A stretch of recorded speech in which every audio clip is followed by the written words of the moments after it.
umuvuga ubutumwa njya nkurikira ujye uvuga ngo hari urukundo rudashoboka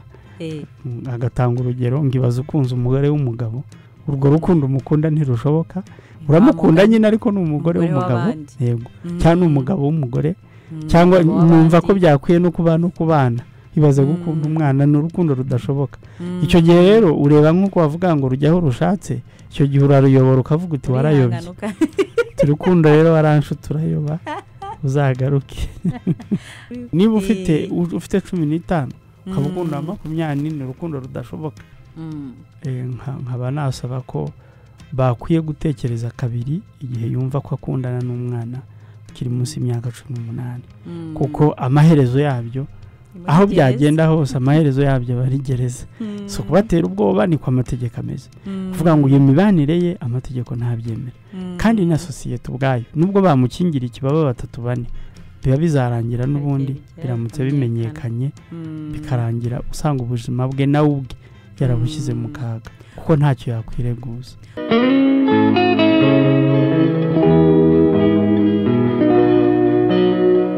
Uyu munsi ntabwo ndi ngenyine impamvu ntari ngenyine rero no kubera ko hari insanganyamatsiko tumaze iminsi tuganiraho tuvuga ku mategeko agenga ubuzima bw'imyororokere muri rusange muzi yuko mu minsi ishize rwose Chris yagerageje kudusubiza byinshi ku bibazo bitandukanye twagendaga tubaza bijyanye nyine nayo mategeko ariko uyu munsi byabaye ngombwa yuko rwose aza muraho neza Chris muraho neza genda ni ukuri duhora tubashimira ntiduhema gushimira abantu bo muri HDI kuko muradufasha cyane ubumenyi tuba dukeneye n'ukuntu mu butugezaho ni ibintu byo gushimirwa. Uyu munsi rero hari ibibazo bitandukanye nanze kugaruka wenda ku majwi nagiye mfata bimwe twagiye tunabikomozaho uko insanganyamatsiko twagendaga tuyiganiraho abajene bagendaga babaza ibibazo bitandukanye ndibuka ko hari kimwe bigeze kubaza bavuga batese bati ko hari igihe usanga abahungu nabo bahohoterwa abahungu bakiri bato bati ugasanga se umuhungu ateye umukobwa inda batariko ugasanga abahungu ngo bahanwa cyane kurusha abakobwa undi avuga ati nanone hari igihe usanga umukobwa ahura n'ibibazo cyane ari we basa naho bahanye cyane kurusha umuhungu ngira ngo ibyo byo mwigeze kubidusubizaho. Uyu munsi rero ikibazo ngira ngo tunaze gutindaho ni ikijyanye mbese muri rusange kirabaza ngo ese ingimbi n'abangavu bafite uburenganzira bwo gukundana n'abakuze nicyo mugenda mudusubiza wenda mu ngingo ubwo nkibajije muri rusange ariko nyine nagira ngo mukitubwireho wenda icyo amategeko yaba bivugaho. Nta burenganzira bafite kuko ingimbi n'abangavu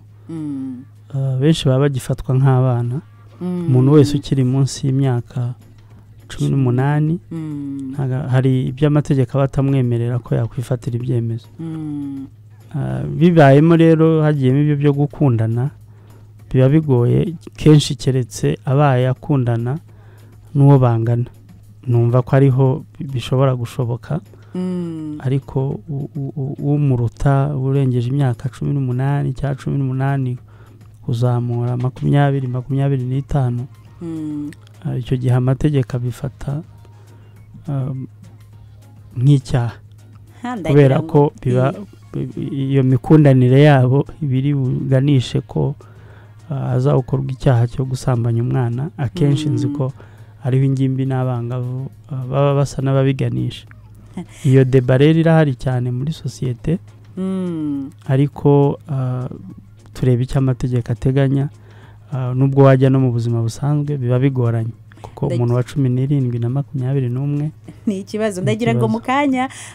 ugire icyo tubwira kukuba hari abavuze batese urukundo ko rujyaho rushatse ariko hari na kese ndi bugarukeho mukanya gato.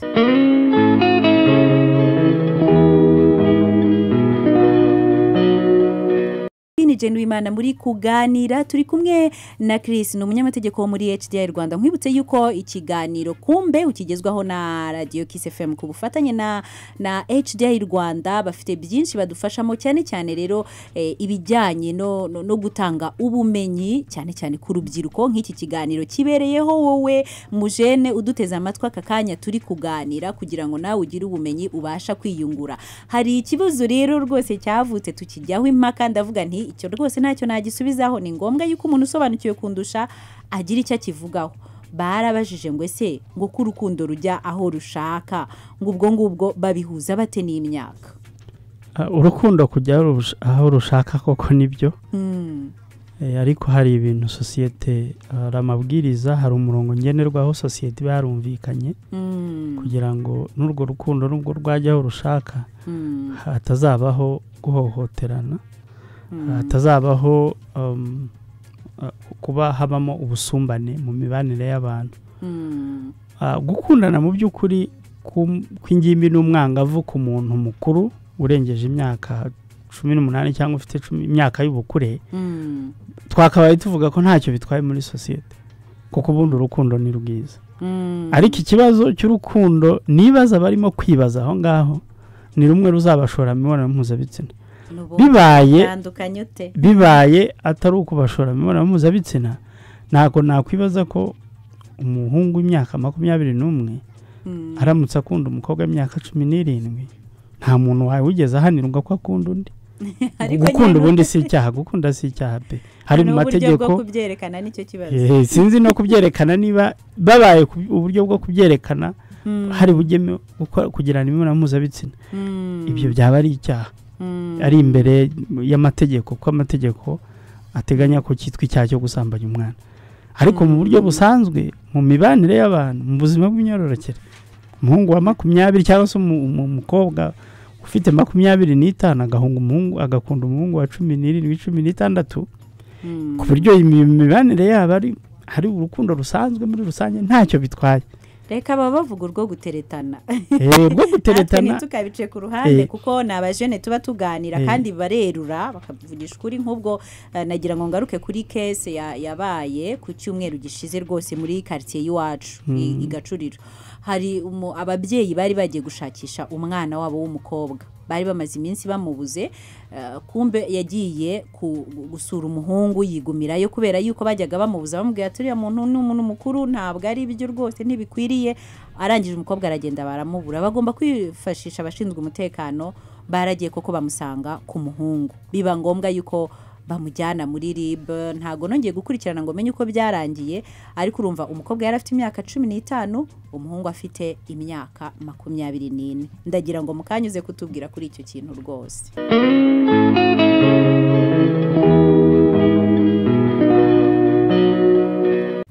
Yes, nkuko twabiganiragaho rero mu kanya nari nsabye rwose kugira ukuntu wadusobanurira kukuba umwana w'umukobwa w'imyaka 15 yafata gahunda akajya gukundana n'umuhungu w'imyaka 24 ndetse byanabaye ikibazo kuko abantu baravuga ngo ariko se ngo ababyeyi ntibari kumuhotera ngo baramushakaho iki. Ababyeyi baragenda baramufata nyine n'umuhungu babajyana kuri RIB. Abantu kumva nyine ntago babyumva kimwe barumva ko hari umwana ari guhohoterwa. Amategeko abivugaho iki ibintu nk'ibyo ngibyo. So wundi ababyeyi bafite uburenganzira bwo kubajyana kuri RIB koko. Urakoze cyane. Ababyeyi ahubwo ntibavuga ko bafite uburenganzira ahubwo ni inshingano. Bagomba ndetse n'undi munyarwanda wese agomba kuba yatanga amakuru aramutse abonye cyangwa akamenya ahari umwana urimo hohoterwa ahariho hose kuko ingingo ya 19 y'itegeko nshinga ivuga ko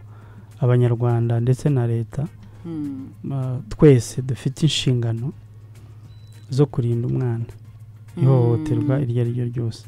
Ikibazo rero n'abantu batabona ko batumva ko ari hohoterwa kenshi rero kubera umuco nibaza wacu kenshi kuko kera wasangaga abakobwa barongorwa bakiri bato 16 hari n'ababyitwaza ugasanga umumama mukuru arakubwira ngo twe twarongoye dufite ingahe niba byari icyo gihe amategeko akaba atarahari uyu munsi amategeko akababuza kuko umwana kumugira umugore cyangwa umugabo akiri umwana ni icyaha ni icyaha nari ndimo ndeba itegeko ry'ibyaha n'ibihano muri rusange ryavuguruwe ingingo yavuguruwe yahoze ari 133 ubu yaravuguruwe muri 2019 ibi ngingo ya 4 iravuga ko kugira umwana umugore cyangwa umugabo ukamusambanya ukamugira umugore cyangwa umugabo uhabwa igihano cya burundu.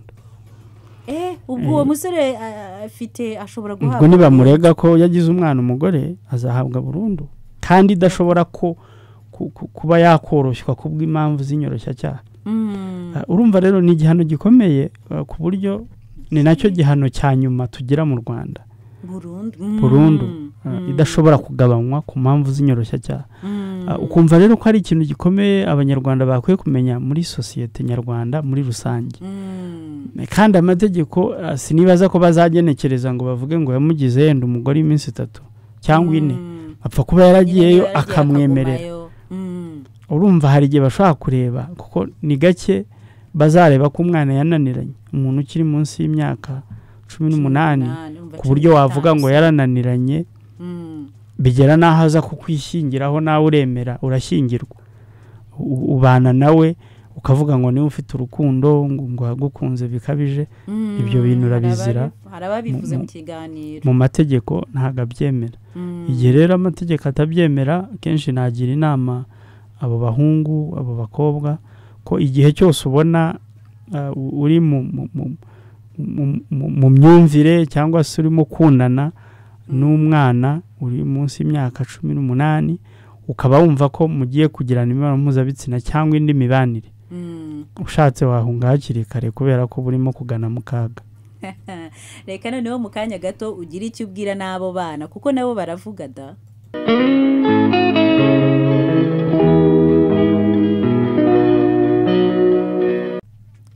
Yes, Niki FM mukomeje gutega amatwi 102.3 ni Jeno Imana muri kuganira turi kumwe n'umutumirwa wacu Chris guturuka muri HDI akaba ari kudusobanurira ibijyanye n'amategeko cyane cyane uyu munsi cyo twibanzeho ni icyo amategeko avuga ku gukundana hagati y'ingimbi n'abangavu bakundana n'abantu bakuru.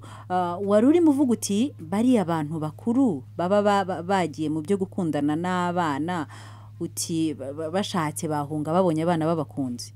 cyane bashatse bahunga kuko uri mukina ukinisha ribu uri mukinisha burundu kubera ko amategeko niko abiteganya. Ariko impamvu bino numvikana amategeko niba avuga ko umwana bujijwe gukundana cyangwa se kugirana imibonano mpuzabitsina n'umuntu mukuru kimwe nuko amategeko avuga ati hari ibyo umwana bujijwe n'ubundi abujijwe gushaka abujijwe gusezerana. Ntago rero n'ubundi yabyuka ngo ujye kumurenge unze gusezerana bahita bamufata nk'ufite ikibazo. Abantu bakuru bajya babyitwaza akavuga ati ngerega ntago ngamije ikintu kibi ndamukunda ntago mubeshya nzanamugira umugore ahubwo igihe wenda nikigera amategeko igihe nyine amategeko yemera mbese agagerageza gusobanura ukuntu gahunda zose afite ari nziza. Hari n'igihe usanga rero n'abantu bakuru ndavuga babakikije cyangwa se ababyeyi cyangwa se nk'inshuti za hafi bamukingiye ikibaba kubera kugwa muri uwo mutego wo kuvuga ngo ibyagamije ni byiza ntago abeshya umwana.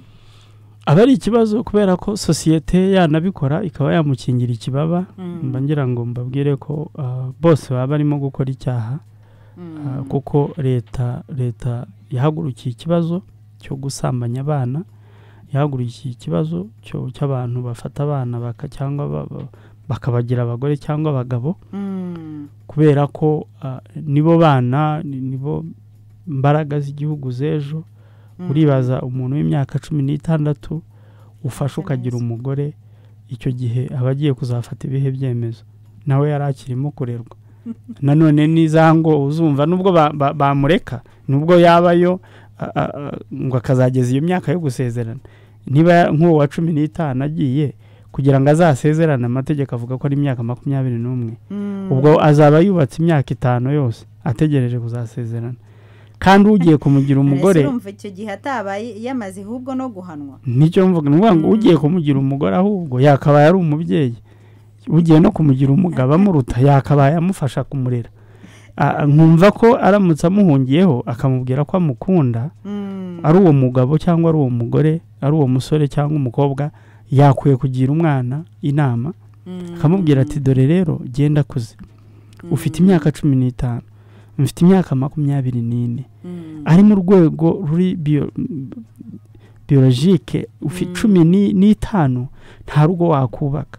uramutse unatwite ugiye kubyara wahura n'ibibazo byinshi kuko umubiri wawe utarategurwa kuvuga ngo haba harimo ibibazo byinshi bitandukanye ahubwo suretse kutubeshya buriya no mu bitekerezo baba bumvikana baba ntabwo niyo mpamvu amategeko aba protege cyangwa se abarinda kubera ko haba harimo ubushukanyi hari ibyo ababona wa muntu umuruta afite we yifuza ibyo nabyo birashoboka wa mugani hari n'uwabaje ikibazo na n'ubu ntabwo turabasha guha ubutumwa bariya bato ariko ntacyo reka n'abakuze nabo kuko tugomba gukomeza kubabwira hari n'uwabajije aravuga ngo abantu bakuru ngo umuntu mukuru ngo udafite ngo ubushobozi ngo udafite amafaranga ngo ubwo ntago yabashuka ngo umwana ngo se yabamushukisha iki ngo ko byumvikana ko urwo ngo ari urukundo ariko umuntu ntago gushuka undi abamushukisha ibintu ashobora no gushukisha amagambo akakubwira ati ubu ugenda umugabo ufite viziyo kuri 24 mfite icyerekezo kizima wa mwana w'umukobwa akavuga ati cya cyerekezo kabisa kirahari ku myaka 15 wakwihanganye kuko uracyari umunyeshuri uracyarererwa iwanyu ikibazo kiba kirimo ubundi 15 najya kuri 24 azamurera cyangwa 15 azajya asubira mu rugo bamurere aze kuba umugore w'umugabo kuko umwana bagomba kurerwa kugeza ageze imyaka y'ubukuru ariko tugaruke kuri abo bajene mu kanya gato ndagira ngo tubivugeho kugira ngo wumvishe umwana w'imyaka 15 wiyumvamo ko akuze ngo umwumvishe ko adakuze bisaba izindi imbaraga ikibazo si ukwiyumva ikibazo yakabaye ahubwo ashobora gukomveka ko nta nabwo ari nawe ukomveka ukuze se gute 15 kandi ukirerwa na papa na mama nta mikurire yenda akuze kuri mugenzi we banganye ibitekerezo numva ntacyo bitwaye n'itegeko nayindimo ndireba rivuga ngo cyo koze baramutse bakundanye bakagerana niyo mubonano mpuzabitsina bitakuyeho ku mwana yasambanyijwe kuri 15 16 15 17 hagati yabo yego baba bajya kungana ushobora kubona ko nta bushukanyi bwabayemo kuko imitekerereze ni imwe iby'ubundi byo baganira ni bimwe ariko iyo wagiye hejuru ya 18 wa muntu imikurire n'imitekerereze abaruta wa wundi ukiri munsi y'iyo myaka ndagira ngo tubivugeho mu kanya gato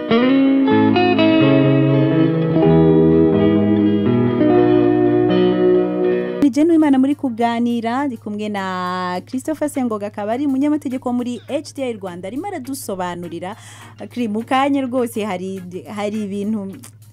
narindi kugerageza gusobanura ariko nyine wowe nuko bijyana mu mategeko ariko mu buzima busanzwe biragoye nabone buriya umukobwa ufite imyaka 15 uburyo yitwara kandi birumvikana n'imisemburo ye n'umubiri w'ukuntu buri gukora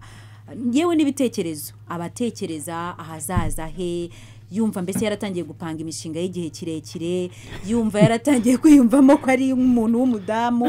kumwumvisha yuko ari muto ni ikibazo noneho rero bakagira ikintu aba basore bahamagaye muri kumbe ubushize bagarutseho cyuko bagira gutya bamwe bakabeshya imyaka abandi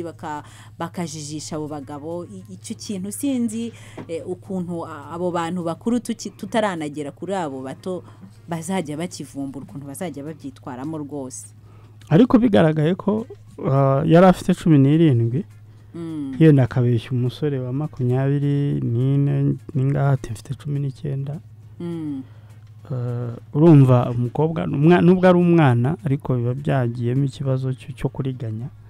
ibyo birenda bishobora kumvikana numva ko agomba kuba bifite ibimenyetso ngira ngo numva ko ikibazo bitakabaye ukwiye kubiri hagati y'amategeko umuco cyangwa societe uko ibibona ariko deba yakwiye koko ireba uyu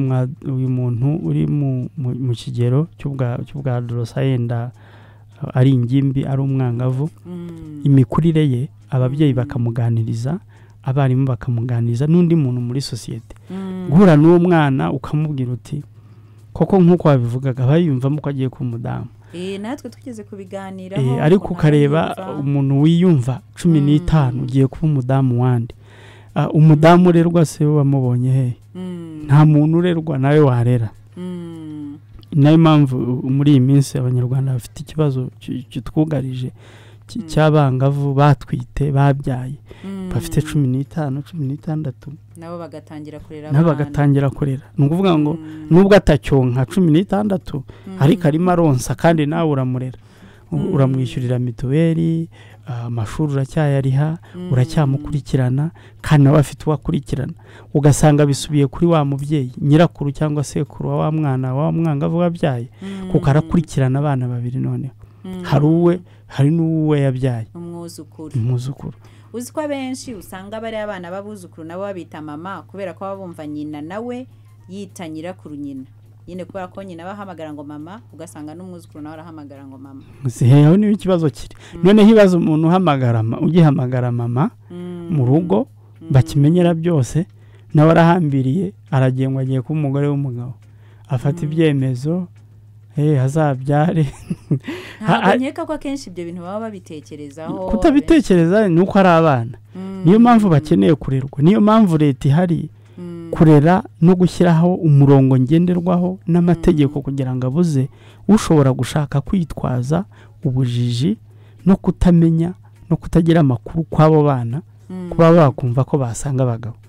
cyangwa umuhungu wa 15 akumva ko yajya kubana n'umugore imyaka 40 ngo yumva ko sosiyete yamugize umugabo abahungu bo n'ibindi bindi mbabarira rwose mu kanya gato tuvuge ku bahungu bafite ibibazo byinshi byihariye mu kanya gato cyane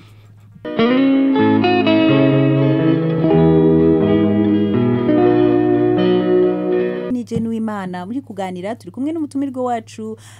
Christopher Sengoga guturuka muri HDI Rwanda narindi mvuga ko noneho dukwiye kuvuga ku bahungu by'umwihariko n'aya mategeko atandukanye abantu bishyizemo ko ahari hari ukuntu amategeko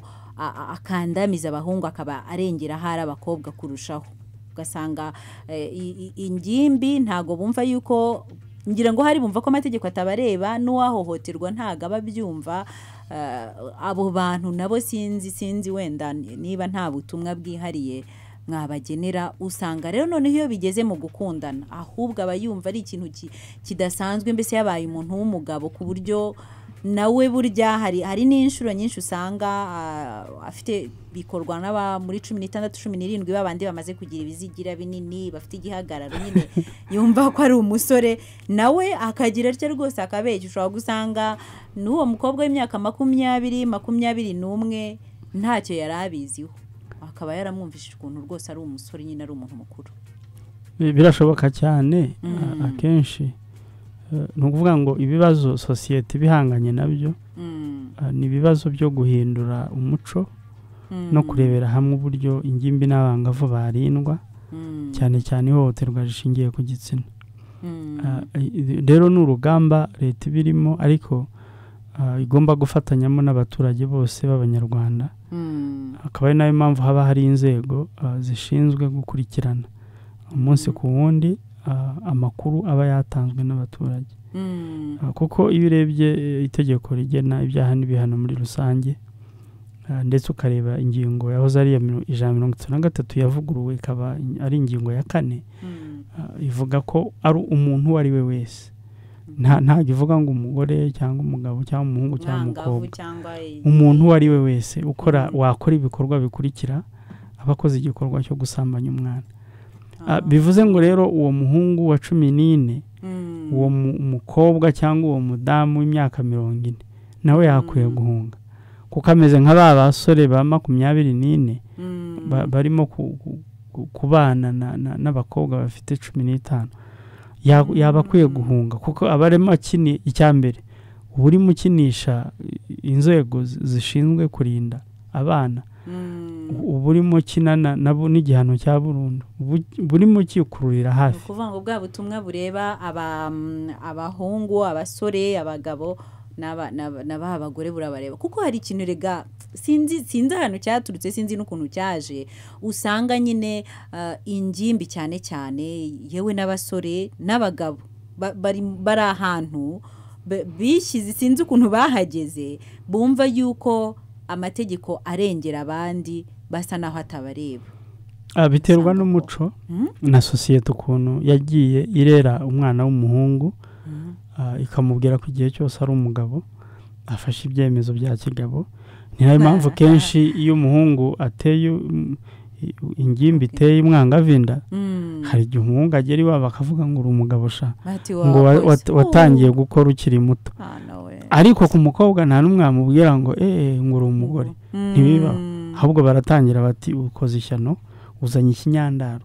Nibwo tugomba kuko ni ikimenyetso simusiga ko umuntu yasambanye. Ariko urumva n'umuhungu niyo yaba agifite ahubwo wabifata hari nk'amahirwe akenshi akumva ko ari ikintu nyine yakwishimira. N'ubu ngubu iyo uri umuhungu ufite umwana warabyaye utarashatse utavuga ngo warishugurikiye kabisa. Ariko ntibigere ku mukobwa akavuga ikintu cya mbere ngo uriya azabona umugabo yarabyaye imbere. Umuco rero usanga kenshi ugenda uhangana muri iyi minsi uvuga ngo byo duhanganye nabyo cyane cyane mu bijyanye n'ubuzima bw'imyororokere ni umuco n'imyumvire y'Abanyarwanda, ya sosiyete uburyo yubatswe kugira ngo ubyuke mu gitondo bikure mu bantu. Hari bene ubwite batabyumva, ari uwo mukobwa uvuga ati gihe ndumva ndakuze nakwifatira ibyemezo, ari uwo muhungu wa 15 uvuga ati ngiye gusanga umugore ati ndi umugabo. Ugasanga rero ariho cyakora nyine ku rundi ruhande nagira ngo nanone bongere utwibutse kuko urumva umuco nawo buriya ni ikintu kitoroshye cyane cyane ku ngimbi n'abangavu kubera ko baba bakurikira ibyo ababakikije baba bababwira, ubutumwa baba bahabwa, ibyo baba bareba nyine niba bamubwiye bati wabaye umuntu w'umugabo urumva yuko biba bitoroshye kuba yagaruka mu murongo. Ndagira ngo mu kanya gato twongere tubigarukeho ibijyanye n'umurongo w'amategeko.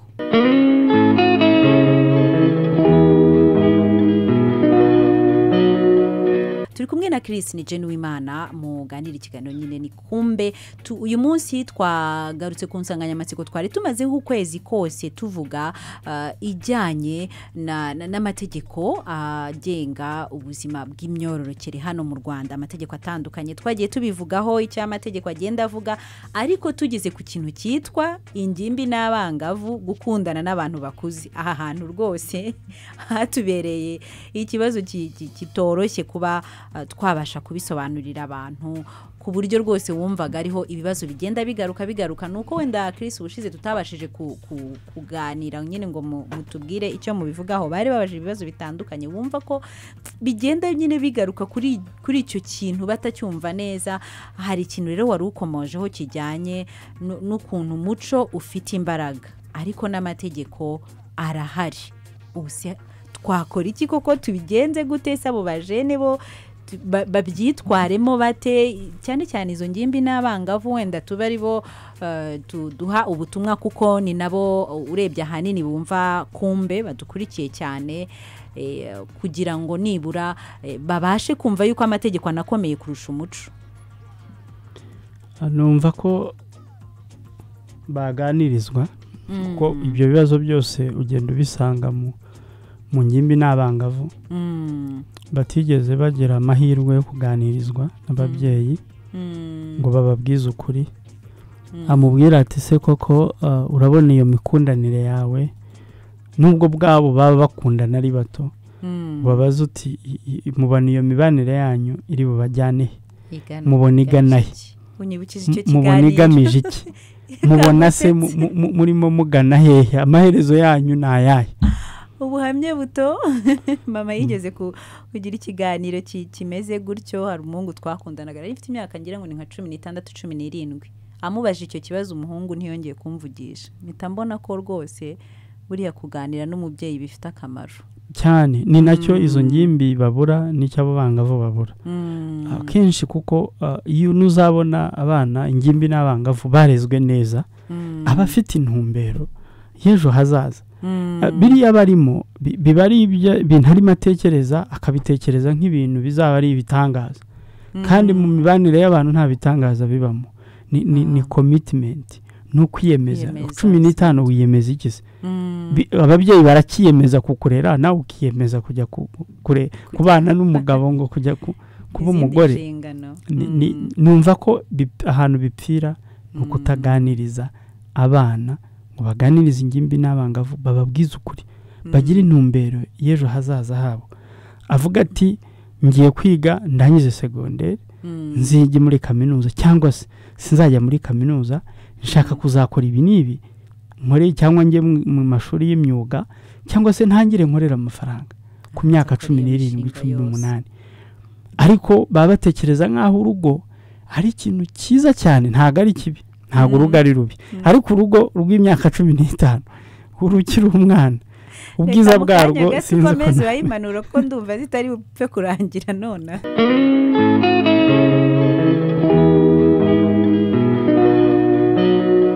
Chris mukanya watubwiraga ngo nta rugo rw'umuntu w'imyaka 15 ariko nongere ngaruke kuri cya kintu wenda hari ubutumwa waruhaye ababyeyi abantu bakuru kugira ngo baganirize abana ariko se wa mwana wagize ibyago byo kutaganirizwa dore ni nabo benshi dufite usanga ababyeyi bavuga ngo bari bize bagiye kubahahira bari muri shuguri umwana uganira n'umubyeyi ubungubu ni bake rwose ngira ngo nawe urabizi muri HDI buri ubasha guhura nawe n'abajene benshi usanga batabasha kuganira n'ababyeyi ubwo mbese muri bwa buryo bwo kwirwanaho ubwabo birwaneho bati kuba baba bake ariko barahari nibaza ko nta muntu ujya uri gihe icyo ashakira igihe gifite agaciro igihe umubyeyi yumva ko umwana we afite agaciro igihe azagishaka sinibaza ko hari umuntu ukora ku manywa na nijoro birashoboka ko yajyaza agasanga araryanye cyangwa se duhere no kuri wowe umwana wawe ntiyiga se ntimwa muri kumwe umubyeyi ntago ari ngombwa ngo umwana bahore bagendana ariko mu gihe batize muri weekend umubyeyi nubwo yaba akora akazi ki sinibaza ko hari umuntu muri uyu mujyi wakora atagira igihe cyo kuruhuka na gito erigana nakeka yuko ikindi kihaba biba ari nk'urwitwazo kuko usanga ibi bintu byerekeranye n'ubuzima bw'imyororokere n'imibereho ababyeyi babica ku ruhande ahubwo icyo nicyo kibazo si ukubura umwanya ikibazo nuko naho umwanya waboneka aba yumva ko bitari ngombwa aba yumva atinya kuzana iyo sije ngo bayiganire aba yumva atinya kandi itegeko rigena ubuzima bw'imyororokere ya muntu mu Rwanda ingingo ya 14 itegeka ababyeyi kabaha inshingano zo kuganiriza abana ku bijyanye n'ubuzima bw'imyororokere akuvuga ngo umushinga amategeko yageze habitekereza ati bino bintu katubishyire mu itegeko nuko aba yamaze kubona ko ari ikibazo ariko kuri je ntago numva ko itegeko ari ryo ryakemura ibibazo byose icyakemura ibibazo ni ukuganiriza abana ingimbi n'abangavu ariko bakabaganiriza bakiri bato umwana agakura azi neza ati kugira ngo ugere ku bintu bikomeye hari ibyo wigomwa hari ibyo ntago uzagira intumbero yo kuba umugore ufite imyaka 15 ngo uzanige sinzi ko byakunda kuko ugiye mu rugo 15 ugushatse n'ubundi agiye ukubera umubyeyi akurere kandi sinzi ko bipfa kora umuntu kurera watabyaye kandi yamuzanye nk'umugore kuko umugore ni umufasha uje gufasha none je ngo bakurere ahubwo bari bafasha icyo gihe byaba bigaragayemo ikibazo gikomeye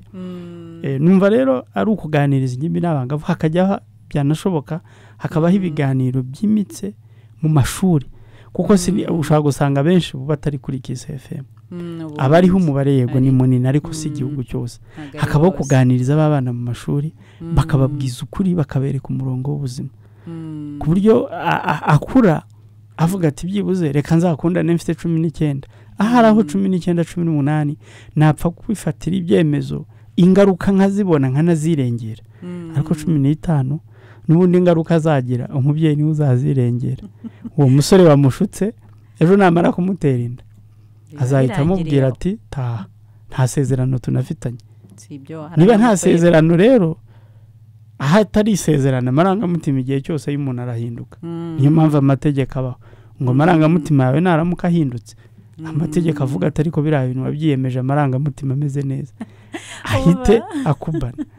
babarira tubanze twiyumvire akaziki hanyuma mu kanya gato ndagira ngo aba ingimbi cyane cyane n'abangavu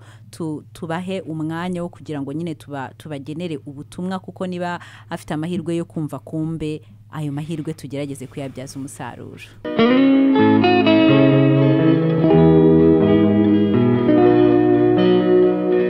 Turaganira ku mategeko agenga ubuzima bw'imyororokere. Turi kumwe na Christopher Sengoga, akaba ari umunyamategeko waturutse muri HDI Rwanda kugira ngo arusheho kuduhugura. Yararimo avuga ukuntu ababyeyi bafite inshingano, ko ari amategeko abaha inshingano zo kuganiriza abana, zo kuganiriza izo ngimbi nabo bangavu kugira ngo babashe kubaho umurongo. Ariko noneho nagira ngo ngaruke kuri izo ngimbi n'abangavu baduteze amatwi aka kanya, bateze amatwi kumbe bagifite icyo kintu cyo kumva yuko nyine hari uburyo wenda ashobora gukwepa. Burya hari n'ikindi kintu kiba mu mikorere y'umubiri wabo no mu mitekerereze yabo cyo gushaka gukwepana n'amategeko. Ibyo abantu bakuru, amategeko ababakikije baba babategeka, mbese akumva yuko yashaka uburyo bwo kubikwepa ngo ajye ku ruhande, hahandi usanga nyine agiye kwikundanira. Nabo ndibaza ko hari uburyo twabaganiriza natwe mu bushobozi bwacu, kuko nk'abanyamakuru nka HDI Rwanda natwe biri mu nshingano zacu. Murakoze. Aho ngaho numva ko n'amategeko n'ubundi arabivuga ko ari inshingano zacu twese kurinda abana no kubaganiriza. Kuba rero umunsi ku wundi bino biganiro ni byiza, birubaka. Ingimbi bashaka kwanga kubyumva, abangavu bashaka kutabyumva, ariko ndagira mbabwire ko nta kintu leta zose aho ziva zikagera zishinzwe abaturage. Nta kintu leta rero yakora ari kibi ku muturage. Akenshi leta ibikora kugira ngo wa muturage isigasire ubuzima bwe, ibungabunge uburenganzira bwe. Ariko singa bamujene uvuga ati rwose ko bambangamira ko nshaka kujya kwikundanira, akagera naho nyine ashaka amayeri yose ashoboka kugira ngo abashe kugera kuri rwa rukundo. Ariko ugasanga ejo umukunzi warafunzwe, noneho agasigara anavuga ati rwose ubu ngubu ko bampohoteye. Uwo nguwo n'ubundi aramutse abimenye neza akavuga ati uriya muntu nkunda, ni nk'aho barimo kumwifuriza urupfu, kuko gufungwa kuba ukunda umuntu ukaba uzi neza ko urukundo umukunda, nibirangira rugukunze bakamenya ko mukundana byabashoye mu mibonano mpuzabitsina, wa muntu uzaba umuhemukiye, uzamubura burundu, kuko itegeko ryo rivuga ko icyaha nikiramuka kimuhamye azakatirwa. Urumva rero gukunda 24 ukajya kubiwe, ubundi we yakabaye 24 umuhungu. Numva ko umukobwa nta bubasha twamuha, kunu wa mwana afite intege nke n'umwana nyine mu bitekerezo aracyari muto. Ariko wa muhungu wa 24 nk'urwo rugero waduhaye yakwiye kubaho ubwo yarahamagaye nyina w'umwana akamubwira ntabara,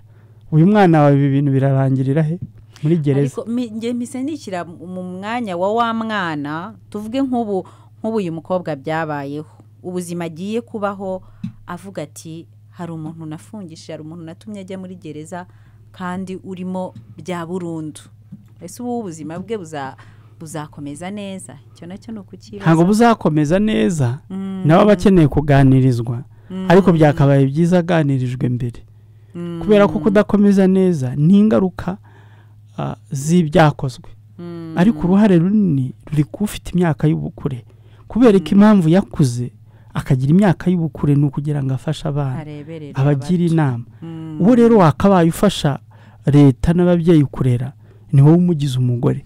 kandi umugore ntagarerwa. Umugore ni umufasha ufasha umugabo.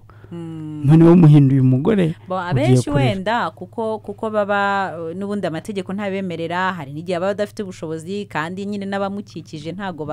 babyemera, babikora nyine muri bwa buryo bwo kwihishahisha, hahandi usanga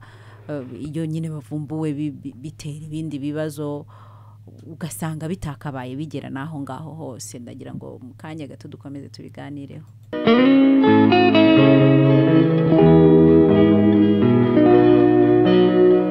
Jane Uwimana muri kuganira. Ikiganiro ni kumbe rero ni buri cyumweru guhera isa 12 kugera isa 2 z'umugoroba. Turimo turagenda tugana ku musozo, ariko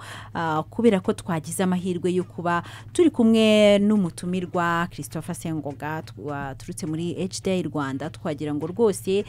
tugerageze kumubyaza umusaruro wose ushoboka uyu munsi kubijyanye n'amategeko agenga ubuzima bw'imyororokere, ntaducika atagize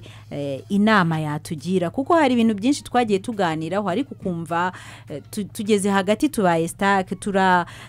tubaye nk'abafashwe, kandi mu by'ukuri nyine biragora kubera ko hazamo umuco, hazamo amarangamutima, hazamo ibiki twebwe noneho n'uruhande rw'amategeko ugasanga dusa nkaho tutaruhaye agaciro kandi narwo ruhari. Nagira ngo rwose ugire inama utugira nk'ingimbi n'abangavu by'umwihariko. Numva inama ya mbere nuko yenda yajya ku babyeyi bakaganiriza abana bakiri bato, kugira ngo abana bamenye ibyo bagomba, inshingano zabo, banamenye ibyo batagomba gukora. Ariko kenshi kubuza umuntu gusa utamuganirije ngo umwereke icyerekezo cy'impamvu mubuzi ibyo umubuza biba bigoye. Nibyo usanga ababyeyi dufite ingeso reka nyite ingeso, kuko ntabwo ari ibintu byiza byo kubwira umwana ngo ntugakore iki, birahagije. Ntunamusobanurire ngo nugikora byagenda gutya, byamera gutya. Babaganirije rero mu buryo bw'imitsi, akamubwiza ukuri. Abo bana ingimbi n'abangavu bagakura bazi neza ibyemezo bafata, imibereho babamo umunsi ku wundi, bafite uko kuri, bafite amakuru ahagije. Numva ko byajya bibafasha gufata ibyemezo, bakumva ko 15 n'itandatu atakwiye kuba natekereza kujya kubaka urugo, kuko hari byinshi atarakora, no mu mutwe ntarategurwa, nahagiye ntazi ibyo ari byo urugo ajya kubaka n'uruhe. Ku buryo rero aramutse abaye afite amakuru, byaba byiza, yagira icyerekezo cyiza, ndetse akagira n'umuyoboro ukwiye, ari ingimbi arabangavu. Ku bagabo rero n'abagore bakuze, nkaba nasaba ko bakwiye gutekereza kabiri igihe yumva ko akundana n'umwana ukiri munsi y'imyaka 18, kuko amaherezo yabyo aho byagenda hose, amaherezo yabyo bari gereza. So kubatera ubwoba ni kwa amategeko ameze, kuvuga ngo iyo mibanire ye amategeko ntabyemera, kandi na sosiyete ubwayo nubwo bamukingira ikibaba 3-4 biba bizarangira n'ubundi biramutse bimenyekanye, bikarangira usanga ubuzima bwe nawe ubwe yarabushyize mu kaga, kuko ntacyo yakwireguza. Ubwo no ku ngimbi n'abangavu mwumve ko nyine ni urukundo rudashoboka kundana n'umuntu rengeje imyaka. Hari umuvuga ubutumwa nyankurikira ujye uvuga ngo hari urukundo rudashoboka, agatanga urugero ngo ibaze ukunze umugore w'umugabo, urwo rukundo umukunda ntirushoboka, uramukunda nyine ariko ni umugore w'umugabo, yego, cyangwa umugabo w'umugore, cyangwa numva ko byakwiye no kubana ibaze gukunda umwana, ni urukundo rudashoboka. Icyo gihe rero ureba nk'uko wavuga ngo rujyaho rushatse, icyo gihe uraruyobora ukavuga uti warayobye. Turukundo rero waranshu turayoba, uzagaruke kugira ngo njye muri gereza wabugani uti waranyobeje umutima wanjye, garura urwo rukundo uzarwerekeze ko tungana. Ubwo kandi ibyo bireba umuntu mukuru n'umwana nyine nawe biramureba. Niba ufite munsi ya 18 ukaba uri gutekereza gukundana n'umuntu uri hejuru ya 18, urimo nawe urimo uramwifuriza nabi, kuramwifuriza kujya gereza. Nubwo nta makuru ufite, ashobora kuba mukunda kubera ko nta makuru afite. Erega ahantu nasomye ngo urukundo rutarimo amakuru y'ukuri rushobora kugushora mu kaga, kuvuga ngo rwakabaye. None se niba y'ukuri, niba ufite 15 ukabukunda 20, ni urukundo rudashoboka, kandi amakuru ufite ntahagije yo kujya kubaka ubundi urugo. Unamubajije ikigiye kubaka urakizi? Ntago yaba akizi. Murakoze cyane n'ukuri Chris, nizera ko n'ubutaha rwose turacyari kumwe, kandi nk'uko musanzwe mugerageza kudusobanurira, ndakeka ko n'ikindi gihe tuzabatumira mukabasha kuza. Reka rero mbashimire. Nta kibazo, natwe n'inshingano zawe.